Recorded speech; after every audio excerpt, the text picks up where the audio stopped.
Had to do that to get everybody's attention. Welcome everybody to the Lake Bluff School District 65 Board of Education regular meeting for June 17th, 2014. We are going to start by taking the roll. Please, Chris. Mark Berry. Present. Leandro absent. Julie Gotcho. Present. Richard Haig absent. Kristen Lechinger here. Joan Rosen. Present. And Susan Ryder absent. That makes 4. We have a quorum, so we can begin. We'll start with the Pledge of Allegiance. Pledge allegiance to the flag of the United States of America and to the republic for which it stands, one nation, under God, indivisible, with liberty and justice for all. And now, as we do at every meeting, we open it up to anybody in the audience who'd like to comment. Staff or consultant, please feel free to jump in. If not, we will move along, starting on up at the top of the list of the President's Report. All right. A whole bunch of thank yous and shout outs. The last day of class was June 6th. The last day for teachers was June 9th. Came to a successful conclusion of a great school year, so thanks to all the teachers for all their hard work. Thanks to all the students for all their hard work, and thanks for all the parents for sticking with everybody throughout all that time. The year ended with some wonderful ceremony at the middle school, at which 2 of our board members helped hand out diplomas at the graduation, and we also had an award ceremony over there. And at the middle school, they had the annual clap off where they send off the graduating 5th graders who were off to middle school at the end of the year. I wanted to say thank you to all the teachers who will be working this summer on curriculum, getting things in line for next year. We appreciate your work. Wanted to say thank you to all the teachers involved in running the summer school and the programming that goes on there. It's a lot of work. We appreciate all that. Appreciate the students who are attending and the moms and dads who are driving as well. A big thank you to the members of the Teachers Union Negotiating Team. Specifically, I wanted to say thank you to Jane Tuhig, Christy Leapfried, Jill Weinberger, Annie Chance, Tom Brown, the UNICEF Director Mark Stein, as well as John Marzin, Susan Parter, Jake Kahn, Kevin Rubenstein, and Dr. Sophie. We had a luncheon yesterday, right? Mm-hmm. Where we got to meet, we got the process started, where we sat down with the negotiating team from the union and just started getting to know one another, played a few silly games on introducing everyone, and did some brainstorming on what are the hot topics, what are the big issues, pulled out our calendars and set up a series of, I think, 6 meetings between September and February to discuss topics so that when we come to negotiate in February and March, we'll all be well educated, and that will be a very smooth process. Wanted to say welcome to several new teachers at the elementary school who will be starting, as well as to administrators Jay Kahn, who is our new business director, as well as Margaret Sinclair, who's going to be our new principal at the elementary school, who starts July 1. Right? The last thing for me is just a very brief NSSED update. I'm the rep there, and the highlight is that they have finished their budget. They go through 3 rounds of draft budgets, and their finalized budget was presented to the governing board last week, so that we can incorporate those numbers into our budgeting process in August. They've arrived at a balanced budget at about $43.9 million. It's a reduction versus the prior year of about 3.3%. That trend is down over the past 3 years, going back to the 12-13 year when it was as high as $47 million. The membership rate that we pay is consistent with last year, and the individual program rates, there's some up, some down. It's about a wash, but the net is their budget is down 3.3%, so we thought that was a good thing. Then the last thing I'd like to do is ask Julie to give us an update on the Park District Land Use Committee, please. Okay, and I'll give more of an overview to explain what the committee is, because I don't think we've actually discussed that in open session, but it's the Property and Public Lands Advisory Committee, and it is an initiative of the Park District. The Park District is looking to inventory all of its lands as well as other open lands in the community and to partner with other stakeholders, including the school district, to determine the highest and best use of all of that land, see if there are lands they want to sell, but to a different use, perhaps land they want to buy. So I am the school board representative on that advisory committee. The way it's shaping up now, it looks like the first 6 months or so of the committee's work will be to simply inventory the village property. And we've divided the village up into 6 different districts. So we will go out and the park district will send people out to inventory all of that. And then in the next 18 months or so of the committee's work, we will discuss how to put that land to use and interact with the public to get ideas for how to put the land to use. So that's what we're doing. That's where we are. Should be an engaging, very interesting process. What was the total amount of acres, do you know? Don't know.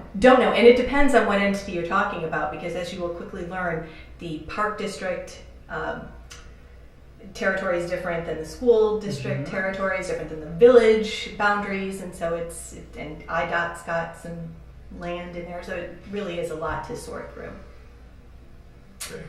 Okay, any questions? How often do you meet for that, Julie? Once a month. So that might be something while you're serving on that we put an update on, and then if you have an update, you can share it at our regular board meeting every month. Are you going to have that many updates? I don't think there's going to be that much to report, at least at first, when we're Okay. just doing the inventory. So maybe at I'll the let end you of know. Mark's report too, he can always ask you if you have a report. Right. Just raise the eyebrow. Right. I'll jump in if there's anything to report. Okay, and then we move on to the superintendent's report. Well, we had a very smooth end of the school year. Graduation was truly delightful. There was an outstanding video of some of our 8th grade award winners that they put together on some memories of their time in our school district that was really showed how professional and grown up our 8th grade middle school kids are. This month we're wrapping up our 2013-2014 business. We've already made a dent on our summer cleaning, if you can believe that or not, at our buildings. Our staff works really hard, and Steve Miller has his guys divide all the buildings up and get it all done before school starts. We had a very successful start to the summer school. We bid a fond farewell to Joanne Trahanas, Barb West, and Paul McKinney, and thank them for their work. Jay is learning about Lake Bluff 65 and working on the budget. Chris and John will be meeting with us in July to discuss our financial reporting. We'll set some dates on that. I do want to give you a progress report on our Lake Bluff Middle School facilities. As you may recall, when we discussed budgeting and our levy this past year, we have reserves that can be used for some needed renovations at the middle school if we choose to do that. Our architect this year did an educational adequacy study of the premises, and we discussed our score on the assessment. The board then directed me to meet with Nate and other stakeholders to determine priorities in the building. Through those meetings, I shared with you this spring that I felt that there was a strong need to get a second opinion of sorts on the educational adequacy study. In my discussions with local leaders, and that would be my special North Shore group, the president of the hospital, and also the Lake Forest superintendent have used a company that actually comes in and they do these second opinions. They have no stake in future projects at all, which keeps their opinion very non-biased. Jay and I met with the company yesterday, and we will be having this company do a second opinion, which is really going to be a combination of the facilities assessment that was done prior to my arrival in the district, as well as the educational adequacy study for about the cost of just one of those studies, which we really feel is very, very needed. They will present their findings to the board on August 26th. Then in alignment with that, Jay is finishing our request for qualifications to hire a new district architect. And our plan is that the RFQ goes out by the beginning of July, end of June, and that we do interviews of selected firms in late August or the beginning of September, approving a new architect of record at that time at the September board meeting. The new architect would then review both studies and work with a small team of stakeholders to determine the priorities. Priorities are always coming up in areas such as the middle school library, and enhancing areas like the library media center, science classrooms, and the entryway to the building over at middle school. I'm really excited to get this project moving along, and I'm enjoying Jay's thoughts and ideas as we move forward with the second opinion as well as the request for qualifications. And that concludes my report, and I'm also open for questions on that if anybody has any. You may be, if nobody has any questions, I feel bad. I had on my president's report a thank you for the administrators for leaving, and I just skimmed right over it. But if they're watching, please, we want to thank, as Jean said, Joanne Trahanis, Paul McKinney, and Barb West for getting us through the past year so that we can have a great start to our next year. We really appreciate all their hard work. I would just like to add one thing to what you said. That the second opinion is represented by a firm that would have no stake in any future architectural or building component. So it truly is an opportunity for us to get a good view of what the actual needs are. Yeah. The other piece, which as we were looking at costs that the district has incurred for doing these two separate studies in the past, they're going to do a combination of those studies for less than half of what both of the other studies cost. So we're going to get the second opinion, which I truly think is needed in that building because many people look at it in a variety of different ways. So we're excited about moving forward with that. Great. On item 5, which will be the board goal 4 report, where Jill Cook is our district communication consultant, is going to bring that report to us now. Actually, Bill? as I discussed with you before, Mark, we have a report in your board packet on communications. And actually, what we did with this is report on board goal 4. And then there were some things attached at the end so you could see what a sample month of communication is actually like.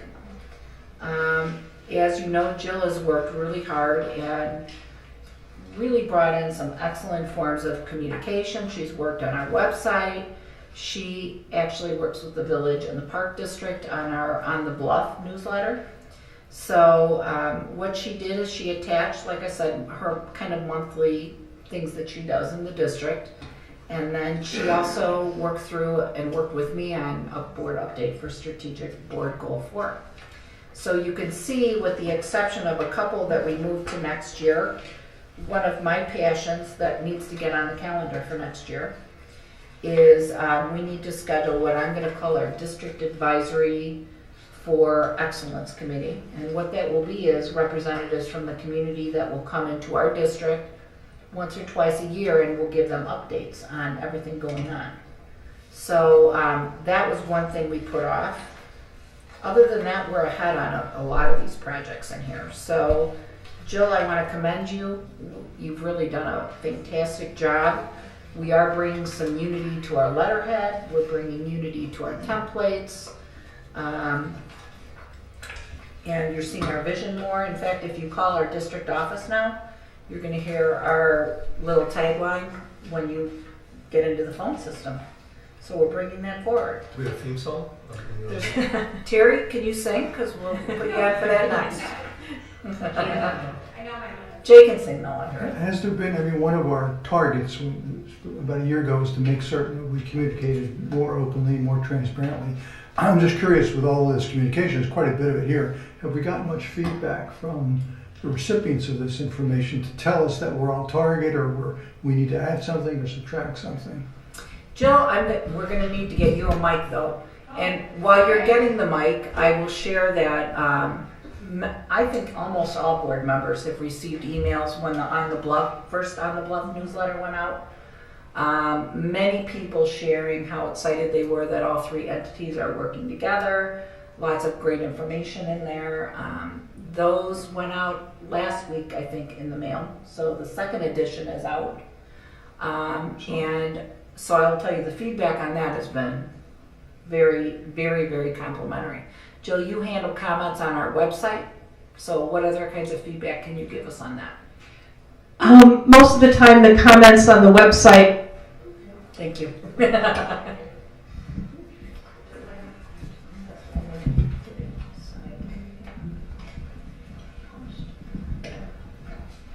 It's so nice that we have. Is this working? Yeah. Okay. that we do have parents and community members who go through the website from time to time and will take the time to fill out the comment form. We'll have people who will call and say, hey, you know, something happened to this link, or I need more information about this or that. And those are the kinds of comments we're getting. They're all really small, nothing global. I know we had talked about with our group for the strategic plan that down the road we do need to do some surveying of the community. But as far as official feedback, we don't have it yet. Although the Superintendent's Corner is a great place for people to come and give comments. But as far as a formal comment, we don't have it yet. That's good. The reason I ask, I continue to get very positive feedback even this weekend on the letter we sent regarding tax rates. I mean, people really need that information, want that information, and appreciate it when they receive it. Even though it was detailed, they appreciated the detail. So that's just one element of the feedback that was positive for me. I had a lot of positive comments on that.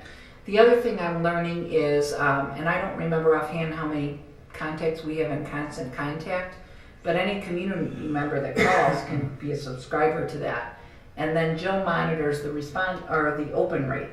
And our constant contacts are generally 60 to 65% open Yeah, rate. your last email newsletter that went out the last week of school had as of today, a 65% open rate, which is phenomenal because in education the usual rate is 20%. So we are way ahead of that. We'd like to work on clicks. Kevin and I have talked about this some to give people something to actually click on, which will then let us know what people are interested in. If we can give them a lot of information, we hope they're reading it, but until they actually click and show us what really interests them, we can't actually funnel them the stuff that they want to read. Jill, can you highlight for anybody who may watch this at home or watch it later on tape how they could get on our mailing list in the future? Yes, they go to the website, and I'm going to have to actually look at it. But in the About Us column on the far right, there's a drop-down comments form, and then there's also on the left side, actually, which is easier, on the left side of each of the home pages, there's a box for subscribing to the email newsletter. They just enter their email address, and we hope their name, and then they get a little bounce back that says, thanks for subscribing, and then they get Dr. Sophie's emails and then other community-oriented emails. The emails from the principals just go to parents. Okay, thanks. I was intrigued by the board brief. That's something I'd like to get, I think. The summary of the board meetings. We could do that. Kevin does those. Yeah, that'd be nice to have just a file of those. Okay. We'd be happy. That's just kind of a summary. Mm-hmm. And we have a little statement at the top saying they're unofficial because it's not minutes, it's just board briefs, but we don't ever want anybody to construe that as minutes. So there's a little note at the top that That's what I do says for staff, right? that's what we do for staff. And I've had a lot of comments from staff members saying it's so nice to know what you guys have done at board meetings and it's nice to have the summary. So And they've never historically gotten something like that? not that I know of, no. Good. So Do we post the board briefs on the website? no, we do not. And there's a reason for that. We don't do it because I'm afraid if we were to post it on our website, somebody might construe it as minutes before the minutes are voted on. If the board would like us to post it, I'd be happy to. I just don't want to. It's basically it outlines what we voted on and what we discussed, and I think that's an added element of communication. I mean, although at the same time I can argue that there's too much communication. Yeah. And clicking on an email, since I'm guilty of this, clicking on an email doesn't mean that you're reading it. So I'm sure that if you're a parent, you probably do so more so than if you're a non-parent. But I think that really the big problem we had was communication because the community at large. So I think maybe the board brief, I mean, with a caveat at the board, at the top, you know, this is in no means to be constructed as minutes of the meeting, this is to inform the community. That would be great, I think. We could certainly look at that, and we could put it on the board page of the website in a special section, and that actually details what board briefs do. Because it is With a very disclaimer. brief. With a disclaimer. disclaimer. And maybe if it could just be sent to the board members in an Absolutely. email, that would be great, Kevin, if that's not. So that brings up a Yes, question for for those me of you though. that are not here all the time. So the board members are not in the district email group. You're all looking at me. The district. Well, I don't know. we received some emails. What do you mean by the district email group? In some districts, and I don't think you need to be on every district email group, but I think there's certain emails that, and I'll remember that when I send emails out, there's certain emails that I copy board members on that I think are really important, and we'll just put board briefs in that group. I think because I'm a parent. Right, right. I get the principal's emails, principal messages, and Right. That's probably through constant School contact. closing. Constant contact, yeah, Okay. the board members we have a special list or constant contact I notice receive the board those. members get, everything. closing days. I We get need to make sure that all are. So that's something that we can talk about with board briefs. I think the other thing that I'm struggling with a bit is all of our parents communicate in different ways. And so, Chris, you triggered that by saying we have too much communication. Sometimes we have all this communication going, and I was worried that when you communicate too much, then people stop opening their emails. And I know when we started Twitter, and I'm not a big user, I'm planning on being a better user after I'm trained this summer. Facebook, we're going to start a Facebook page this summer and get that moving. And I continue to have parents that are concerned, well, if I don't read what's on Facebook, am I going to miss anything? Absolutely not. It's just another vehicle for communication. The message will all be the same. So we struggle with that piece. And I would tell you, just from my dissertation that I wrote many years ago, there should be no over communication, but I do worry about that. I do worry about that because we are sending out communication for anything. So if somebody says we're not communicating, I have lots of evidence that would tell you otherwise. They still will say we're not communicating. So that's a good point. We can talk about that. And we'll get you on board briefs and consider putting it on the webpage too. So, any other questions for Jill? She really filled in, and so you have a pretty thorough report on how we are doing on Board Goal 4 also, which was kind of exciting going through here. Yeah, it looked like a pretty busy October. And- The example you have there? I would also share, because I've talked to Jill, we will continue to watch the costs and continue to monitor that as a board, determining if at some point in time next year we may benefit from hiring a full-time person instead of using a consultant. So we'll continue to look into that. I just have a question, Rita, since you brought it up. I mean, this is 87 grand. How much was budgeted for this? That, I think we did not budget that much, I can tell you that, but we budgeted more than last year because we brought Jill in. All right, because I think that for me, I mean, I get really nervous when I approve, tab of this magnitude, and I think it would be very much better for me if when we present this, we say this is what was in the budget. We're over budget by this much, and then why are we over budget? And I can understand some circumstances and some force, but I think that as a policy, I think that we have to look at this systematically, and while we want to run a good ship, we want to also run a tight ship, and I would be more comfortable if it was more playground on this. Right, and I guess since you've raised that, I've got some questions too about how is the billing done? I see an hourly rate. How is the hour divided in increments of what? 0.1, 0.2, I 0.5? do 0.25, Okay, and then I round down or up, whatever's closest. right. Yeah, I try to No, round down. right. Okay, I mean, in looking at the amount, I mean, I'll be candid. I was surprised and the speed that, and you know, it's hard to tell from the timesheet. I don't know if we're overusing the service. If we can do more in-house would seem to be, I don't know that hiring We a don't have full-time any- person to We do don't that. have anybody in-house to do that. But I mean, you could, lots of people that could do it. I suppose like the principals do a certain amount of their own communication. They do not, nobody has any time to do this, which is why districts are either using consultants or hiring people or sharing. Mm-hmm. I think the other thing that as we look at, it's important to know the community newsletter adds out lots of hours and time to put that together. We are also, as I shared in one of the updates a couple months ago, we're looking at different ways to work through communication from the Alliance and the PTO, because Jill's been putting all that together, and that's something that they'll need to be working on. Right. So we're looking at different ways to do that now, but when you look through, you know, the other thing that we're starting to pick up on is we can start taking pictures. If one of us can be at one of the events, we'll take pictures for that. But we've been doing a lot of press releases, and there's a cost to all that. Mm-hmm. And so when you talk to other districts around here, many are hiring communications people to do webmaster too, Mm-hmm. because Against we don't the have a full-time. master, clearly, you know, I think it's something that we're going to have to look at in a more,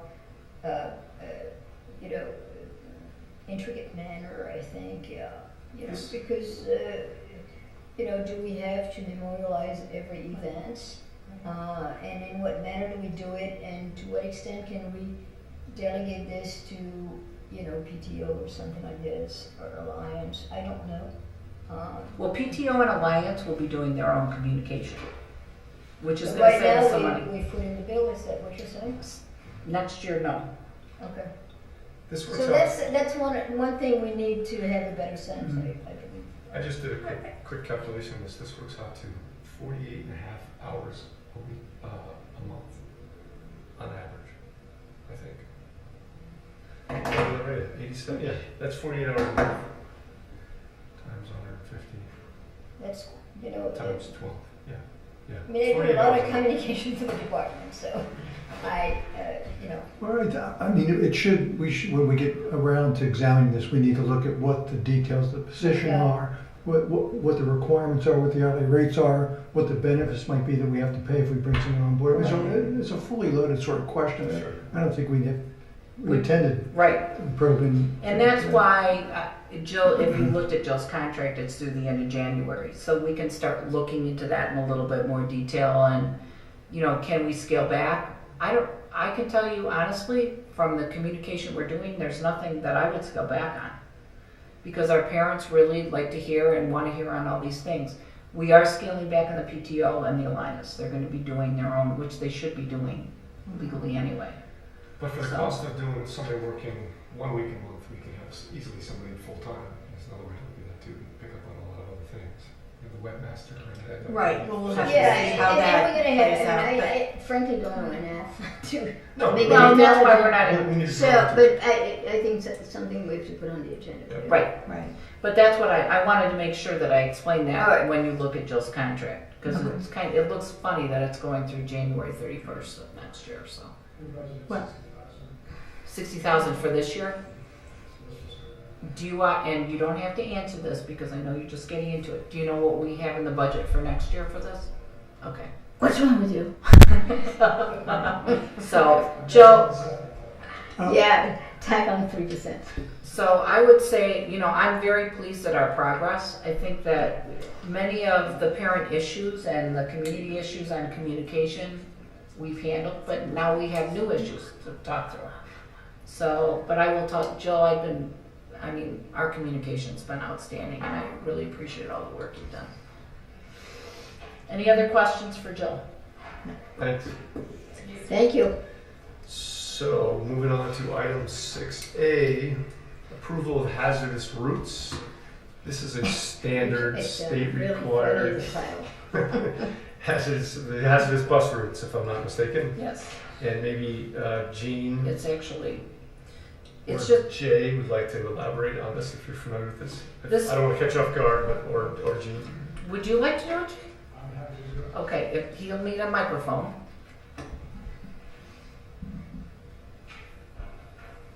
The state requires or will reimburse for transportation within 1.5, or for students residing in excess of 1.5 miles from the district or who don't have a safe way to get to the district. So if their route is certified as being hazardous, then even if they're within the 1.5 mile distance, we would get reimbursed for their transportation. And some districts are actually required to provide transportation. We are not one of those districts, but we would, if we were, we'd be required to provide transportation for students in excess of 1.5 miles or living on a hazardous route. And this is something we bring to the board every year in June. And how many kids do we have in that category, do you know? Who live on these hazardous routes? Yeah. I don't know. But some of those hazardous routes that involve crossing like the major roads, right? So if you're Right, crossing like Green Bay, crossing you're- 41, crossing railroad tracks, things like that. Even if they were close to school, we would want We to have to transport bus them. So- Okay. And the other thing I wanted to ask though is the state paying this money? Because when I Well, our reimbursement would be pretty low because it's there's a need component, and then it's based on Need-based, yeah. based on mileage and based on reimbursement of costs. So we are going to file a claim this year. I don't think we have in the past. We haven't. So there's no downside to approving it? okay. Can I have a motion to approve the hazardous routes for the 2014-2015 school year pursuant to Public Act 94-0439 as presented in your board package? So moved. Second. Second, sure. Can we have a roll call vote, please? Mike Berry, Yes. Julie Gotcha, Yes. Christine Letchinger, yes. John LaRosa. Yes. I was gonna vote for you too. The motion is approved. Okay, item 6B, another requirement set upon us by the state for approval of the Prevailing Wage Act. Would you guys like to explain that very briefly? Well, we don't need to, everybody knows about this part. Any, Chris knows about this one. But the too. audience may not. So. For the state of Illinois, any public works projects, which are capital improvement projects in excess of $50,000, we would need to pay the prevailing wage This is the. certified by the area or the county for those projects. So we publish them and give notice to the community and the contractors that these are the rates that we pay for public works projects. Which unfortunately are typically higher than the rates they pay their employees for other jobs that are not public. We pay a premium for the work, but it's required. Other questions or comments? May I have a motion to approve the Prevailing Wage Act per Illinois School Code 820 ILCS 130? So moved. Second. Roll call vote, please. Julie Gotcha, Yes. Chris Letchinger, yes, unfortunately. John LaRosa, Yes. Mike Berry. Yes, the motion is approved. Item 6C, a motion, this is regarding the approval of resolution authorizing bank signatories. Here we also need some discussion from Gene or Jay to fill us in what's going on here. I'm going to turn that over to him too. We are updating the signatures to place me on the signatures in place of Jane, and then we're also adding Gene as a signatory on the bank statement. So it's really just a change in administration, so we need to update our signatories for the banks. So as you become our new business manager, you have the authority to do all the banking and finance. All the work. banking and finance, correct. But as I shared in your documentation, please note that Jay is planning on doing an RFP for banking services in the next 6 months also. Yeah, absolutely. So, Good. All right, can I have a motion to approve the resolution? Well, did anybody have any other questions, comments, concerns? So moved. Can we have a motion to approve the resolution authorizing the signatures for the bank accounts as presented by the administration? So First, moved. second, John. Christine, please take a roll call. Chris Letchinger, yes. John LaRosa. Yes. Mark Berry. Yes. Julie Gotcha. Yes. That's 4. Motion is approved. Item 6D, approval of the amended 2014-2015 board calendar. I think there's only one change on there, right? well, and I'll take that one. One of the things as I was doing the district calendar is I noticed that next year's an election year for board members, and we did not have any dates in May listed at all, which is hard for a school district because we do not allow any other school events, we're not starting next year, to occur on board meeting nights. So that our board members that have kids in the schools don't have to choose between going to see their child or going to a board meeting. So I added tentative dates in May, knowing that we may have to change them based upon when we would see any new board members, if we have any new board members. But that So- would depend on the Kansas date, right? Right. Okay. And we don't have any of that information, but at least I have tentative dates down, so we could reserve those dates for school activities not happening on those nights. So those May and June dates were not in there originally, right? They were not, they ended in April. And then I did change, as I was getting in there thinking, well, we're gonna have to add those anyway. Let's go ahead and change our February meetings, because we have 3 meetings booked that month, and we can get our business done in 2. So you took the 24th out. I took the 24th out and made the 17th a regular meeting. I'm hoping this is the last revision of the board meeting calendar. Okay. Any questions? Oh, and the 7 a.m., I forgot about that, on July 22nd, No problem. based on our last conversation. So can I have a motion to approve the amended 2014-2015 board meeting calendar with the following revisions? July 22nd, 2014, time change to 7 a.m. Delete February 24, 2015, and add May 12, May 26, and June 16, 2015 meetings. So moved. Second. Roll call, please. General Rosen, Yes. Mark Berry, Yes. Julie Gotchell, Yes. Chris Letchinger. Motion passes. Motion is approved. Item 6E, approval of contract with Koch Creative Consulting Services. We've all received the agreement in our board packets. We've discussed the history over the past couple of years and how much was spent and versus what was budgeted. We've talked about how we need to keep a closer eye on this. Please note that this contract is only scheduled to run through January 31st of 2015, at which time we will revisit. Whereas leading up to the end of that contract, revisit what we want to do. And just to clarify, it doesn't say so here, and I don't imagine necessarily need this, but it's non-exclusive. It's a non-exclusive contract. It doesn't say otherwise in the contract, and it's terminable on 30 days' notice by either party. So in any event, it's a malleable contract. Yes. Okay. Any other questions, concerns? Can I have a motion to approve the contract with Cook Creative Consulting Services from July 1, 2014 to January 31, 2015? So moved. So moved. Second. Second. You guys are confusing me. I don't know. Roll call vote, please. Julie Gotchell. Yes. I'm sorry, it should be Mark Berry. Yes. Julie Gotchell. Still yes. Chris Letchinger, yes. General Rosen. Yes. Motion is approved. Item 6F. Moving on down, do we have any? Yes, Kelly Bay. This is where I'm bringing to you, I'm recommending that we approve Kelly Bay as our new curriculum coordinator / teacher leader for the 14-15 school year. She will be replacing Joanne Trahanas and will also be in charge of overseeing our gifted and enrichment program.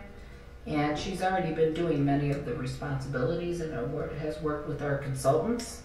And so we feel after 3 rounds of interviews that she is going to do a wonderful job in this position. And she's already an employee, right? She's a teacher? Yes. And knows everybody in the building, so Yes, this in should both be buildings. easy transition. Anybody have any questions? Well, I just have 2 comments. Again, I look at a contract dispassionately as a contract, no reflection on the people who are the counterparties to the contract. But one thing that's not in this one that I think we should think about putting in all future contracts is that provision that allows the district to terminate without cause, even during the term of the contract. And usually that is accompanied by some severance or notice provision. But I'd like to see that become a feature of, or at least have some discussion about that being a feature of all future contracts. I also noticed in here a provision for tuition reimbursement, which can be a very beneficial thing. Oftentimes I see those accompanied by some payback requirement if the person doesn't stay for some period of time.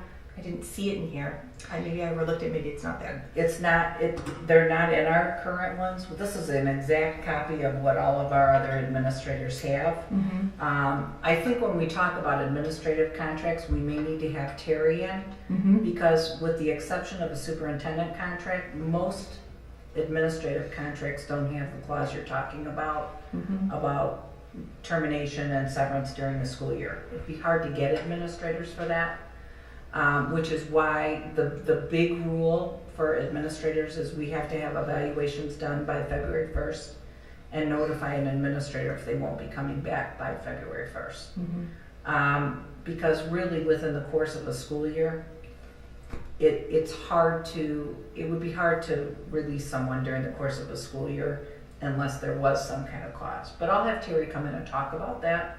The tuition reimbursement I can definitely look into. We would want to make sure the same clause is in everybody's contract. And typically that's just detailed, if you take this, you either need to stay in the district an additional 2 years or pay back X percent. Prorated amount. Yeah. Right. So I can look into that for next year's contracts. My goal this year was to get everybody on the same contract. Right, and it's just a 1-year contract. So, Right. But I think we should think Yeah, I about think this that's in an the future. interesting conversation too. Right. The other thing I wanted to point out in this is there is not any reference to administration or administrator in this contract. Certification to be an administrator was not required for this position. So, which is why you see in her job description and in everything that's listed about this, / teacher leader. So, there were some things that did not apply to a teacher leader type position that applied to administration, for instance, certification. And that's required, that's additional coursework to get that? It's certification? additional coursework and it's needed if you're going to evaluate. So if she was to advance, If she was to, She would need and that. she's already talked to us about that, and my comment was, why don't you get settled in your job this year, and by the end of next year, we can talk about any future studies. That would fall under the purview of tuition reimbursement. Yes. So, but if we're gonna do a change in tuition reimbursement, which a lot of districts have the clauses, I just would wanna do it with all the administrator contracts, so it's equal. yeah. So you, in your tickler file, Mhm. remind you for when you do that. Any other questions or comments or concerns? Okay, may I have a motion to approve the contract for Kelly Bay as the curriculum coordinator / teacher leader for the 2014-2015 year, as per the contract in your packet. So moved. Second. Sorry. Roll call, please. Julie Gotchell, Yes. Chris Rettinger, yes. John Morozen. Yes. Mark Bear. Yes, motion is approved. Item 6G, approval of the personnel report. Let's see. How do you like the new format, by the way? Terry's designed it, and I think Yeah. it's finally gotten to the point that I'm Yeah. really happy about it. It tells you whether it's a replacement, it tells you Yeah. how That's they're good. placed. Yeah. So I think she's done a really One good more job. column, budgeted, not budgeted, over budget. Well, we could do that Sorry. with some things. We actually could add that, so we'll talk to Jay about that. But I think it's important as board members that you really understand the placement, because Step and Lane is going to Yeah. come into our conversations with negotiations. And the big thing is whether they're replacements, because if it's a new position, it better say new position and when it was approved. Right. Okay, so I need to read some of this, right? So we're talking about recommendations to hire of 4 people. Amanda Etter, who will be a 3rd grade teacher effective August 14th of 2014. Sarah Magsino. You might mention that she's replacing someone, so it's not a new hire, it's a Okay, replacement. yeah. Amanda Etter is a 3rd grade teacher replacing Bill Oakley, who resigned. That will be effective August 14th of 2014. Sarah Magsino will be a 5th grade multi-age teacher, replacing Tom Brown, who's moving to math enrichment, effective August 14th, 2014. Brandy Capaccio Good job. will be 0.7 Set. of a ELL teacher. That's a new position, which was approved at the March 18th Board of Ed meeting, and she is beginning effective August 14th, 2014. And finally, Erin Peckler will be a kindergarten teacher, and she is replacing Diana York, who's moving to 1st grade. That is effective August 14th of 2014. Under resignations, we have Jamie Schultz, who is a 6th/7th grade Spanish teacher, is resigning effective June 10th. So, may I have a motion to approve the personnel report for June 17th, 2014, as presented by the administration? So moved. Second. Roll call, please. Chris Fletchinger, yes. John Rosen, Yes. Mark Berry, Yes. and Judy Butcher. Yes. And then last on our approvals is the item 6H, approval of the consent agenda. And we first I'd like to ask if there's any items, the consent agenda is included in your board packet. Are there any items anybody would like to pull out that warrant further discussion?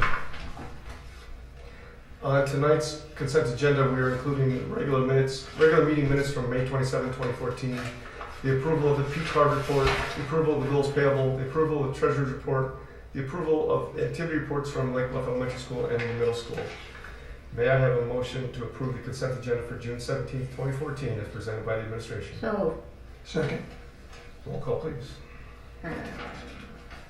Chris Fletchinger, yes. John Rosen, Yes. Mark Berry, Yes. Judy Butcher. Yes. Motion's approved. Item 7, FOIA request, Freedom of Information Act request. The district received a FOIA request from Tolar Snow Professionals requesting bid tabulation for snowplow removal.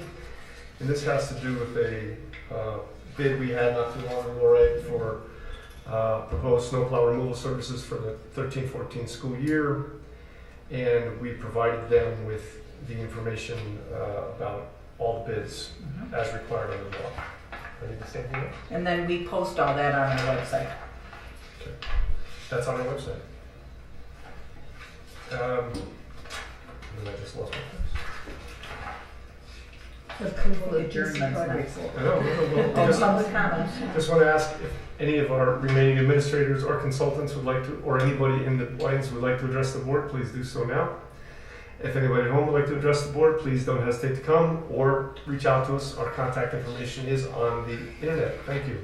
Can I have a motion to adjourn at 7:47? 7:47. 7:47. So So- moved. Second. John She Rosen. really wanted that one, John. All in favor? Aye. Aye. Opposed? We are adjourned. So this is. Thank you. I'm going to give you this before I